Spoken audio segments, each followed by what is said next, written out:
diarios vivires podamos experimentar tu presencia, podamos experimentar tu frescura, Señor, que realmente podamos tener en nuestros corazones una gratitud hacia ti por lo que eres, por lo que haces, que no podamos perder de vista el contacto contigo y con tu presencia, sino que al contrario podamos refrescar nuestras vidas. Gracias, Padre, en el nombre de Jesús. Amén.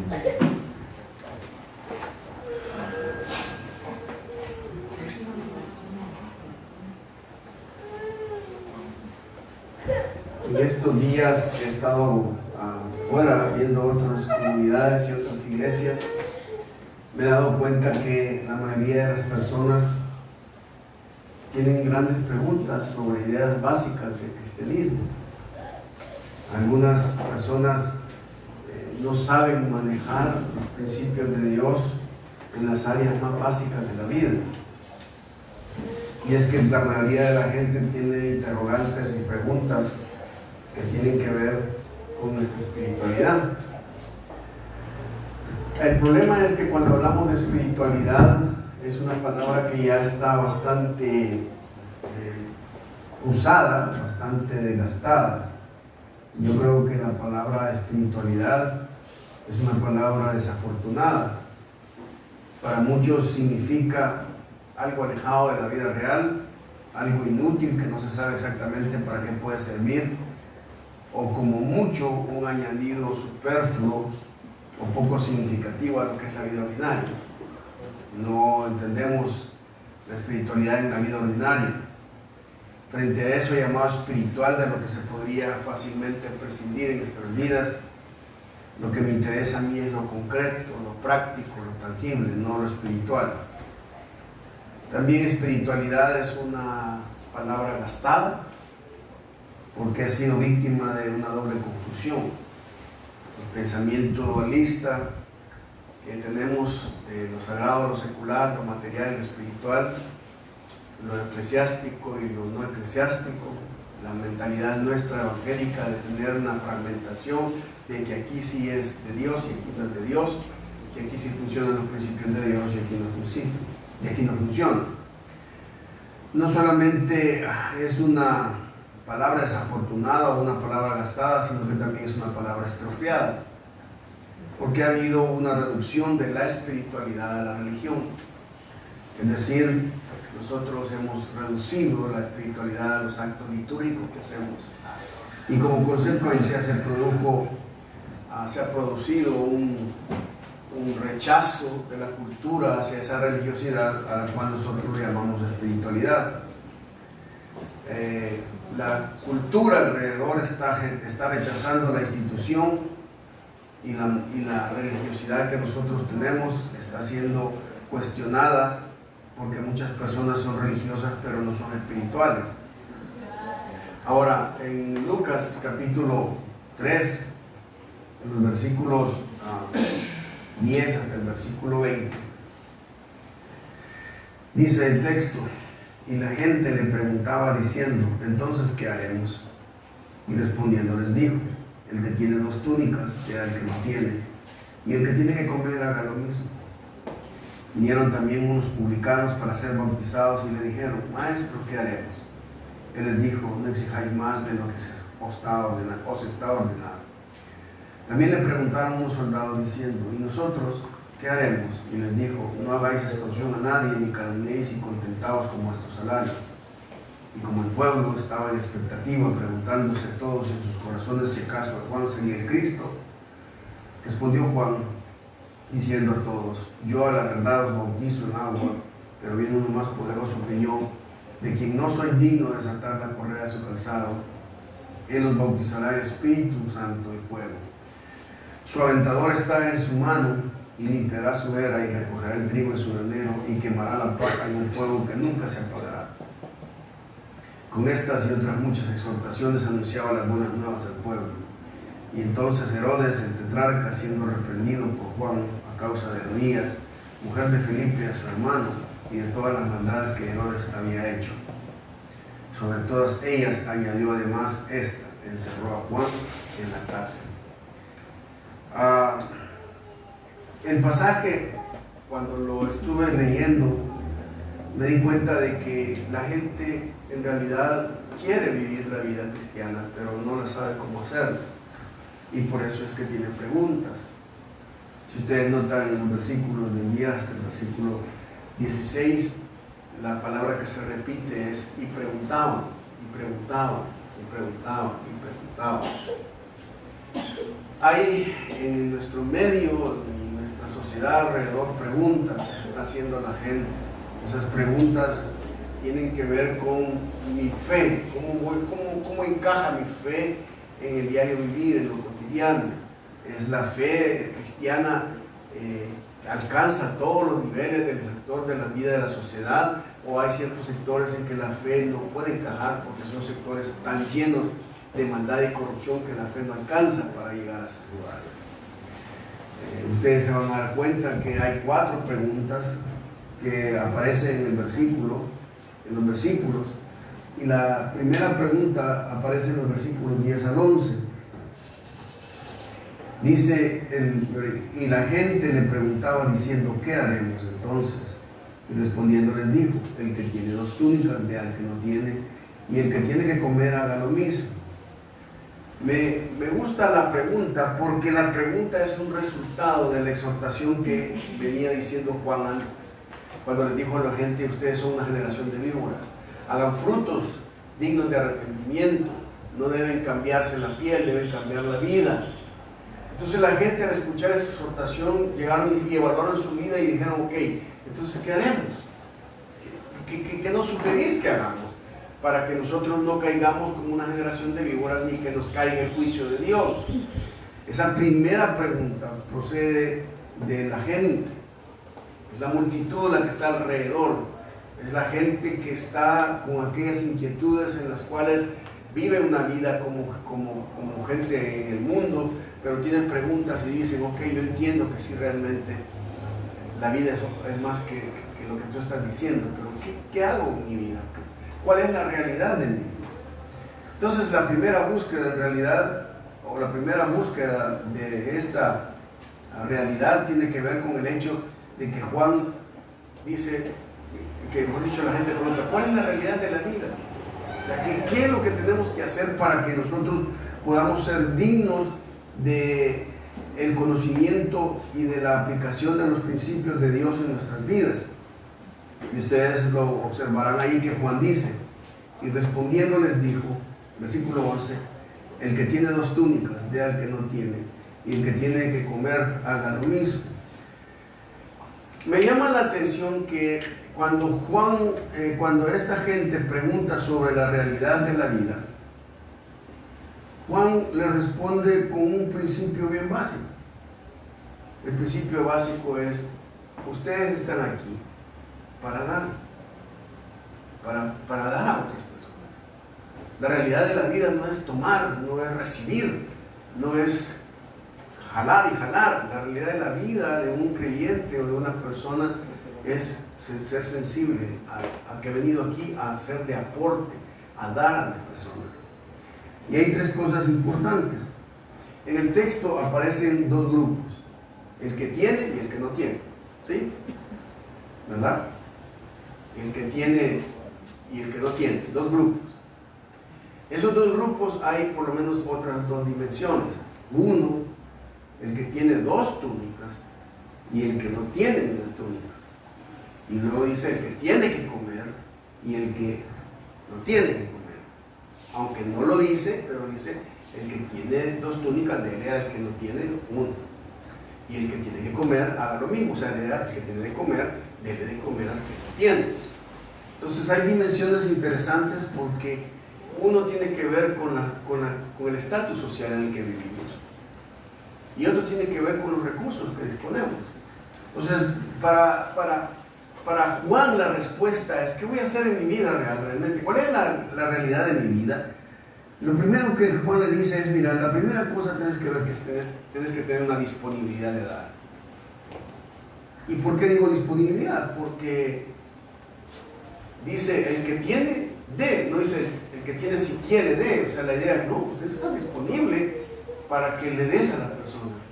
Esa disponibilidad significa que simplemente no tienen que estarte rogando, no tienen que estarte diciendo, no tienen que estarte presionando, no tienen que estarte cuestionando, no tienen que estarte chantajeando para que des.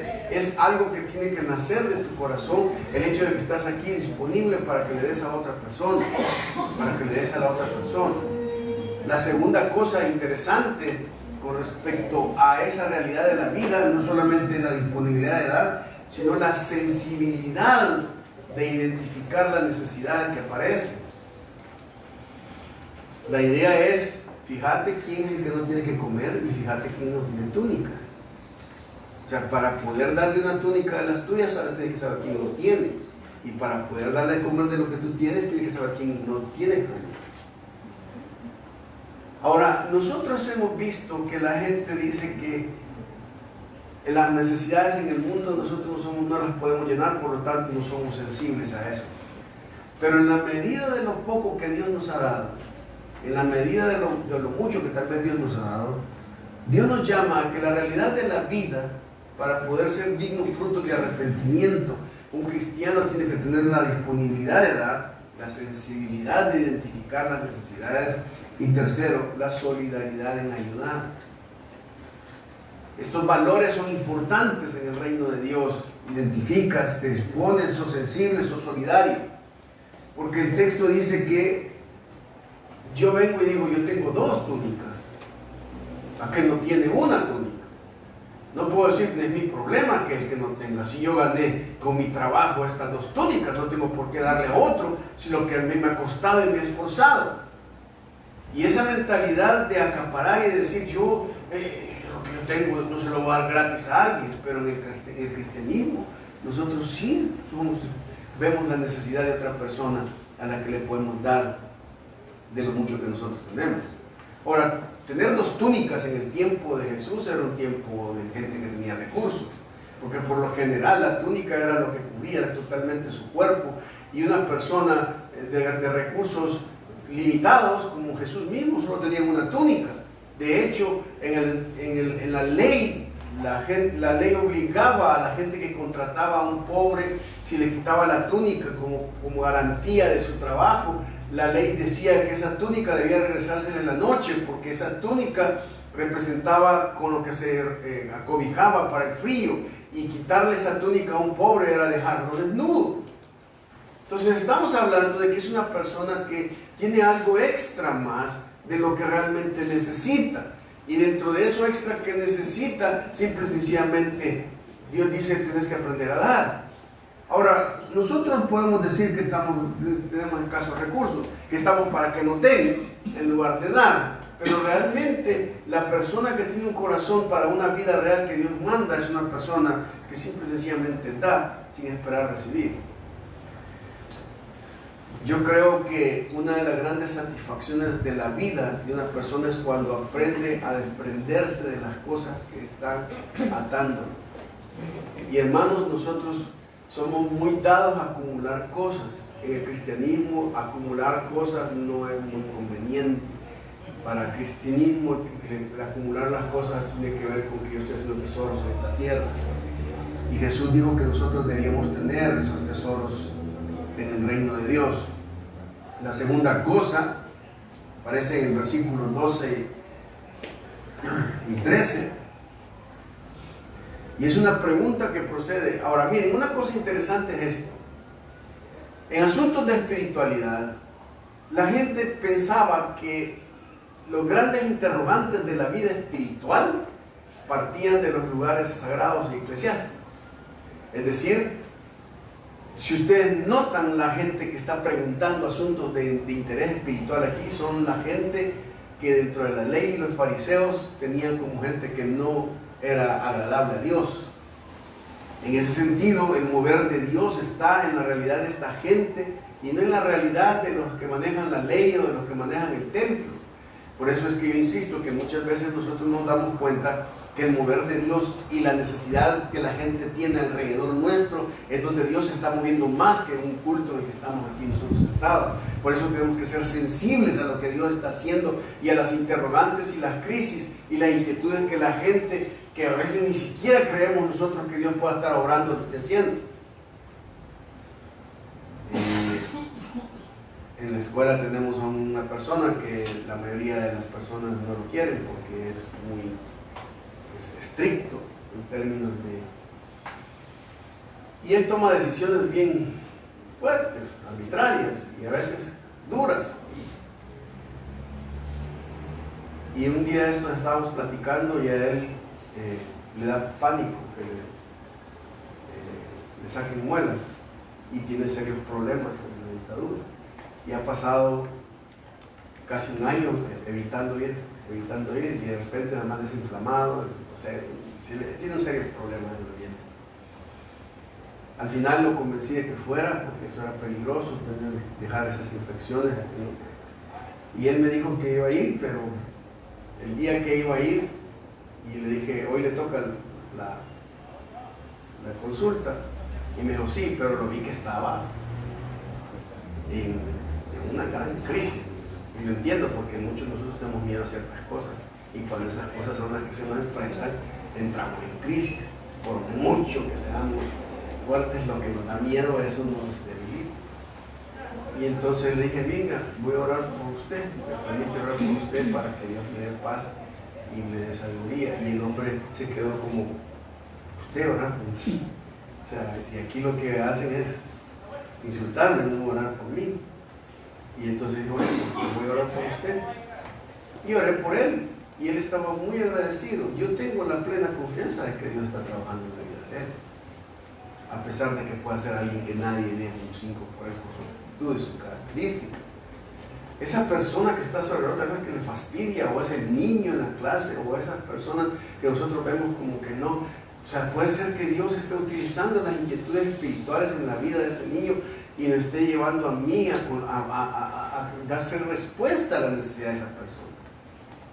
¿Por qué digo esto? Porque los que vienen después preguntando qué es lo que deben hacer en la vida espiritual son los publicanos. Y los publicanos eran gente odiada por los judíos. Ellos cobraban dos impuestos, uno el impuesto sobre el censo de las personas y el impuesto sobre las propiedades. Y los judíos los odiaban tanto porque estos publicanos se aprovechaban de ellos. No solamente les era odioso que les cobraran un impuesto por las personas que tenían, porque eso les hacía ver que estaban sometidos a Roma, y les cobraban un impuesto por las propiedades, y eso demostraba que ellos decían que eran dueños de lo que ellos creían que Dios era dueño. Pero muchos de estos publicanos eran servidores de gente poderosa en la sociedad judía, y la gente los veía como lo peor. Era un insulto para la gente normal que le dijeran que fuera un publicano. Yo creo que estaban tan estigmatizados y sentían tanta aversión hacia ellos, que yo creo que si hay una categoría que la podríamos poner dentro de este contexto aquí, serían los políticos, o en nuestra época de ahora. O sea, nosotros estamos hartos de los políticos de este país y los vemos como lo peor. O sea, este no tiene nada bueno, todo cuando habla tonteras y todo. Pues qué interesante sería que hubiese habido un avivamiento en ese ambiente político y encontráramos a los políticos diciendo a un Norman Quijano, ¿y qué haré para heredar la vida eterna? Y usted diría, que tenía o que va a estar buscando a Dios y es un gran corrupto, o sea, esa era la mentalidad que tenían los judíos. Pero es allí donde Dios está moviendo, es ahí donde Dios está haciendo las cosas que nosotros estamos viendo. Y ellos vienen y le dicen, mira, vinieron también unos publicanos para ser bautizados y le dijeron, maestro, ¿qué haremos? ¿Cómo se define la espiritualidad de esta gente? Bueno, primero si la primera tiene que ver con la realidad de la vida, aquí la segunda pregunta es con la integridad de la vida. La idea es, mira, nosotros vivimos en una cultura de robo y de saqueo y de engaño. Ahora que venimos arrepentidos y nos vamos a bautizar, la pregunta es, ¿cómo vivimos nuestra vida en una cultura tan llena de corrupción. Lo que viene a demostrar que entonces sí se puede vivir una cultura de Cristo en una cultura de corrupción. No se puede decir de que, no, que es imposible y por lo tanto hacernos y diluirnos de acuerdo al contexto en el que estamos. Sí se puede. Ellos dicen, ¿qué haremos? Y uno se da cuenta de que ellos describen esa perspectiva como una perspectiva diferente de vida. Ahora, lo importante de esto es esto. Hay tres cosas básicas que yo veo que nos ayudan a sostenernos en una cultura corrupta, en una cultura llena de... O sea, miren, la integridad es parte del cristiano y es esencial. Nosotros no deberíamos mentir, nosotros no deberíamos de alterar las cosas, no deberíamos de ocultar cosas, deberíamos de ser transparentes y peso a peso y cabales. Eso es lo que nosotros deberíamos de... ¿Saben qué les dice Jesús? Bueno, lo que yo miro aquí es que ellos tienen tres preocupaciones. Le dicen, ya estamos aquí, se acercaron a Cristo. 2, se van a identificar con Cristo porque se van a bautizar. Y 3, ellos dicen, mira, hemos entendido una cosa. Ser lo que Juan está diciendo no es solo un asunto de estar cerca de Dios o hacer un rito de Dios, sino que tiene que ver con cambiar. Ellos están conscientes de que si se van a bautizar y van a hacer lo que van a hacer, no pueden seguir haciendo lo mismo. A pesar de que sean publicanos, no pueden. No se puede. La idea no es, sí, es que acercarte a Dios, sí, pero el que esté cerca de Dios no necesariamente significa que estoy entendiendo de eso. No, mira, sí, identificate con las cosas de Dios, bautizarte y todo lo demás. Sí, pero el punto es, ¿qué vas a hacer con tu acercamiento y tu identificación con Cristo en tu propia vida, en el círculo en el que vives, en las cosas que haces? Me imagino que si una persona es publicista y se convierte al evangelio y se bautiza como publicista, tendrá que cambiar como la cultura de publicista. O tendrá que seguir haciendo lo mismo que los publicitarios hacen en ese mundo. Me imagino que si una persona es médico, se convierte y se certifica como médico, significa que las prácticas que hace como médico tendrían que tener un cambio radical de acuerdo a los principios de Cristo. Un abogado lo mismo. O sea, la idea es, sí soy un abogado, pero ¿qué voy a hacer? Ahora, la respuesta fácil hubiera sido que Jesús dijera, salite de ahí, mano.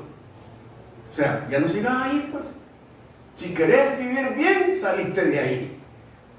Quítate esa vocación, porque eso. Y eso es lo que hace Jesús. Miren lo que hace Jesús. Versículo 13. Él les dijo, no exijáis más de lo que os está ordenado. O sea, me encanta porque Jesús no le dice, no, mira, es que el problema es, como están con los publicanos, si te salís de los publicanos, ya no vas a actuar como publicano. Renunciar. La idea es, no, mantenerte ahí, pero la integridad es importante. O sea, la diferencia entre lo que era un publicano que no tenía a Jesucristo y lo que era un publicano que tenía a Cristo era que la integridad de esa persona iba a ser diferente, y por eso les dice, no exijáis más de lo que está ordenado. Y aquí hay dos cosas importantes.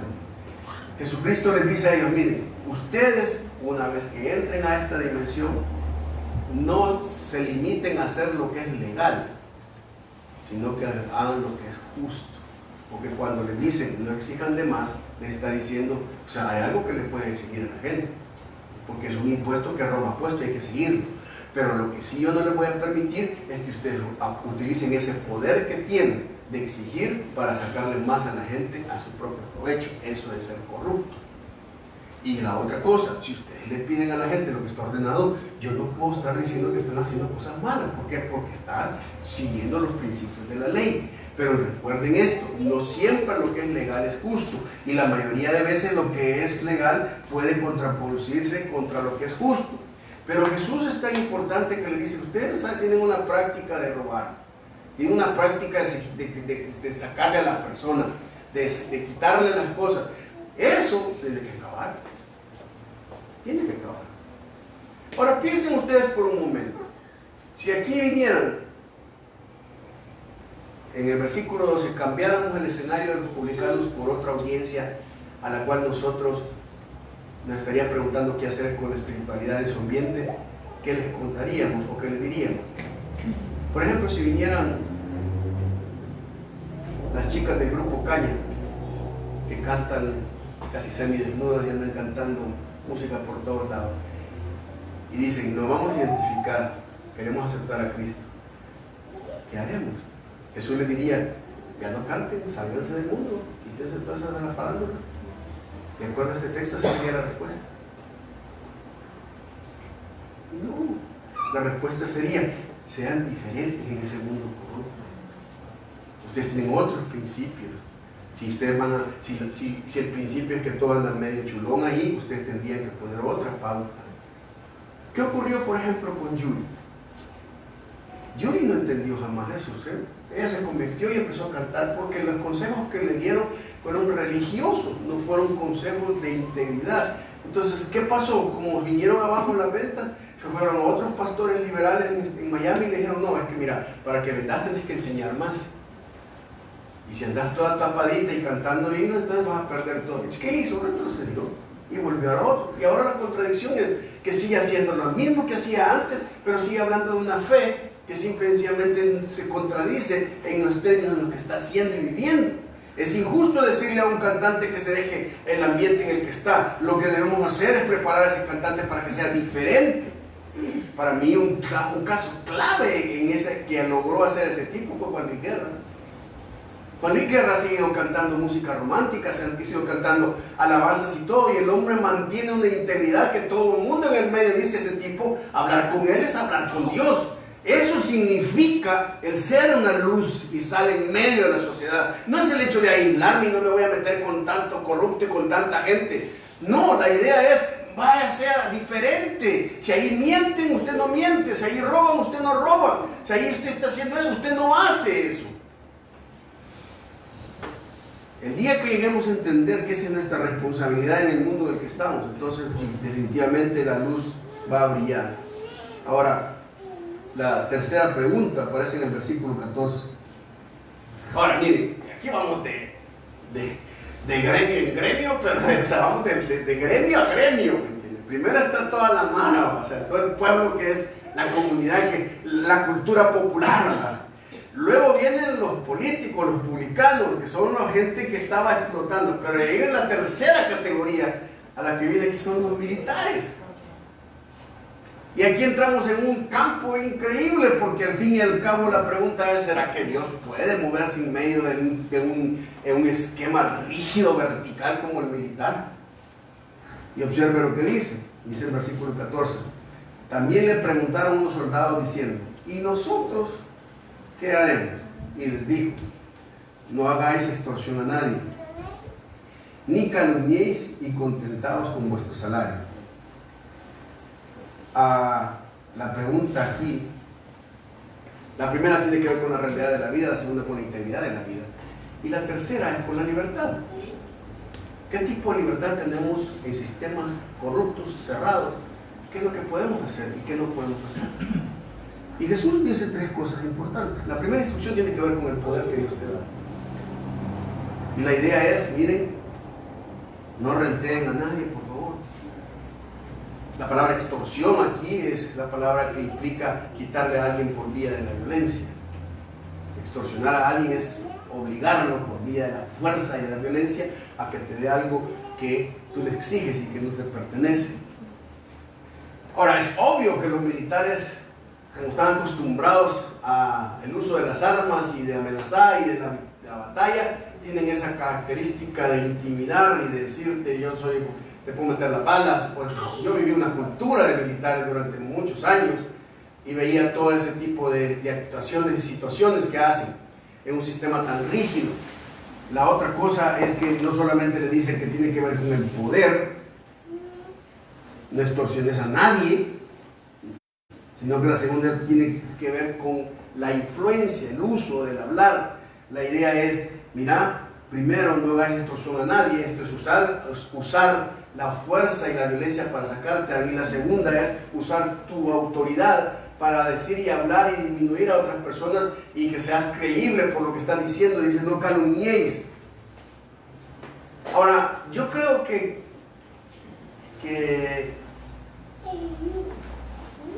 yo no fallaría en hacer extorsión ni en calumniar. El tercero sí no me gusta mucho. ¿Y qué dice? Y contentaos con vuestro salario. Contentaos con vuestro salario.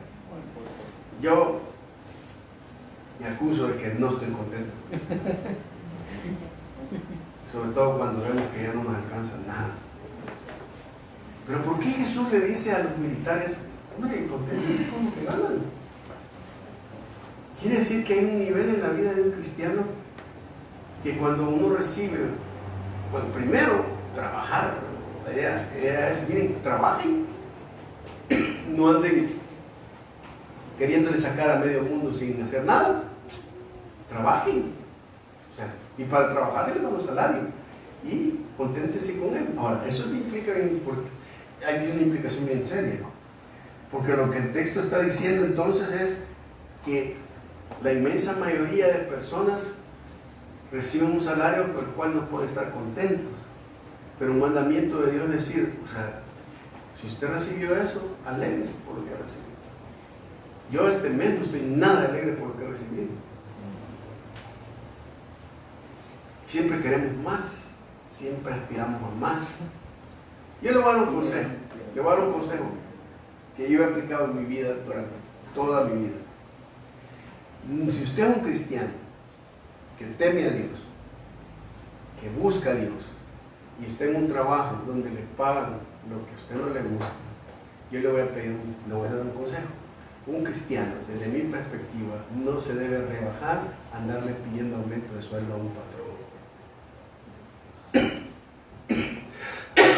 Porque no es el patrono quien lo sostiene. Yo creo que si una persona tiene el deseo de que le aumenten, vaya a hablar al patrón de patrones para que convence a ese patrón. Si no lo convence, conténtese con su salario. Pero yo no creo que como hijo de Dios, bueno, ni aún en las iglesias en las que yo estuve, jamás, mi principio fue, señores, yo jamás les voy a pedir ni un 5 de salario, ni aumento, ni nada. El día en que yo vea que mis necesidades no están siendo satisfechas, yo salgo y me voy o me voy a trabajar a otro lado. Pero yo no me voy a rebajar jamás a andarle pidiendo un favor a un hombre. Hermano, no funciona. ¿Sabe por qué? Porque mi experiencia es que del 100% de patronos cristianos que tenemos hoy, el 99.99 le va a decir, no hay pista y no le podemos dar un aumento. Hasta la fecha no he encontrado a alguien que diga, sí, me tiene razón, mire, vamos a evaluar. Así, no se preocupe, le vamos a aumentar. Siempre el que está arriba y tiene pisto, dice que no tiene pisto y jamás va. ¿Por qué? Porque a ese nivel de patronos cristianos no ha llegado el evangelio todavía. Son campos misioneros. Ahí en lugar de haber empresarios hay empresarios. Y en lugar de administradores hay administradores que simple y sencillamente se enriquecen a costa. Y yo sé que llegará el día en que Dios va a pasar la factura. Pero hermano, ni modo. Si lo que Dios te da es lo que debemos tener en este momento, no estoy abogando por un conformismo, estoy abogando por la dignidad que tenemos como hijos de Dios. Dios nos puede dar a nosotros más de lo que esperamos. Las prácticas que ellos tenían eran prácticas erradas que Jesús dice. Primero, la práctica era la posición. No deberían aprovecharse de su posición para sacarle dinero a alguien. La segunda tenía que ver con su relación. No deberían de abusar de su relación superior en el estatus de la relación con los demás. Y la tercera tenía que ver con la satisfacción. La idea es contestar. ¿Saben que la palabra contentar aquí es una palabra interesante? Es una palabra en el Nuevo Testamento que no es la palabra contentes. Bueno, gloria a Dios, tengo un plato. No, la idea es baile, alegres. Ahora, este para mí es uno de los mandamientos más difíciles. Porque si hay una cosa que nos deprime y nos angustia y nos amarga es cuando vemos lo que nos paga. porque vivimos en un país que los salarios son de miseria, porque ni siquiera el salario mínimo es mínimo, porque el salario mínimo es la entrada de acuerdo a que satisface 4 necesidades básicas: educación, salud, vivienda y alimentación. Una persona tiene salario mínimo cuando esas 4 cosas están satisfechas o están suplidas, pero nosotros no tenemos ese tipo de cosas. Entonces resulta que nuestros salarios son mínimos, pero mínimos de mínimos. Y es obvio que simple y sencillamente por la necesidad de los trabajos que tenemos, nosotros muchas veces toleramos y aceptamos muchas cosas. Pero el hecho es que ese tipo de tolerancia y aceptación no debe afectarnos en nuestro corazón con respecto a la amargura y con Dios. Entonces Dios dice, miren, si al final el gozo tiene que llegar a ese nivel, la alegría tiene que llegar a ese nivel. Ok, la tercera y la cuarta tiene que ver con el versículo 15 y 16. Dice el versículo: como el pueblo estaba en expectativa, preguntándose en todos sus corazones si acaso Juan sería el Cristo, respondió Juan, diciendo a todos: yo a la verdad os bautizo en agua, pero viene uno más poderoso que yo, de quien no soy digno de desatar la correa de su calzado. Él os bautizará en Espíritu Santo y fuego. Su aventador está en su mano, y limpiará su era, y recogerá el trigo en su granero, y quemará la paja en fuego que nunca se apagará. La última pregunta viene de todo el pueblo, pero es una pregunta que está metida, no es que expresada. Juan percibe y discierne que la gente está pensando que él es alguien que no es. Entonces, una de las áreas importantes en donde el cristianismo debe llegar no solo debe ser en nuestra realidad o nuestra actividad, sino que tiene que ver con nuestra transparencia. Juan pudo haberse aprovechado y decir: bueno, mientras aparece Cristo les saco plata a estos, porque creen que yo soy el Cristo. Y Juan de una sola vez dice: señores, les voy a ser claro, quiero ser sincero con ustedes. Yo no soy la persona que ustedes creen que soy. Al contrario, yo soy una persona inferior al que vendrá. Solo lo estoy anunciando para que va a venir. Eso tiene que ver con la honestidad, mis hermanos, de vida. La honestidad de la vida, la integridad de la vida, la realidad de la vida, hermanos. Tiene que ver con que nosotros somos honestos. Tenemos que decirle a la gente: no, yo no soy perfecto. No tengo esto. No ponga cosas más allá que mí. Por eso es que muchas veces la gente adquiere, y Juan dice: no, soy honesto, yo no soy el Mesías. Y vaya que Juan se lo dijo, que no era el Mesías. Le dice: no, viene alguien más poderoso que yo. Por lo general siempre tratamos de ser más poderosos que otro. Pero Juan dice: no, olvídense, si me comparan con Jesús, yo no tengo nada que ver, soy honesto. Yo tengo que decirles que es más poderoso que mi persona, y yo no tengo la capacidad que ese Jesús tiene. Y al final Dios se lo demuestra. ¿Por qué? Porque lo meten preso. Al final Dios demuestra que la honestidad sí tiene ese valor, porque hay acciones que van a contradecir lo que muchas veces pensamos. Hermanos, debemos tener una vida espiritual y una espiritualidad que tenga que ver con la integridad de la vida y con la realidad de la vida. Esa integridad y realidad es importante, pero también tiene que ver con la, ¿cómo se llama?, con la libertad en la vida cristiana y la honestidad. Pareciera ser que estos conceptos son tan básicos, pero son tan básicos que son las preguntas que la gente está viendo. ¿Cuándo te voy a ver libre vos? ¿Cuándo te voy a ver honesto vos? ¿Cuándo te voy a ver real en tu vida? ¿Cuándo voy a ver integridad en tu vida? Si nosotros siguiéramos esos valores de la vida cristiana, otras cosas pasarían en la vida de las personas. Y recuerden esto, hermanos, hay gente alrededor de ustedes que está haciendo preguntas, y los que son llamados a responder esas preguntas somos nosotros. Y nos somos llamados a responderlas no con palabras, con hechos de vida. Vamos a orar.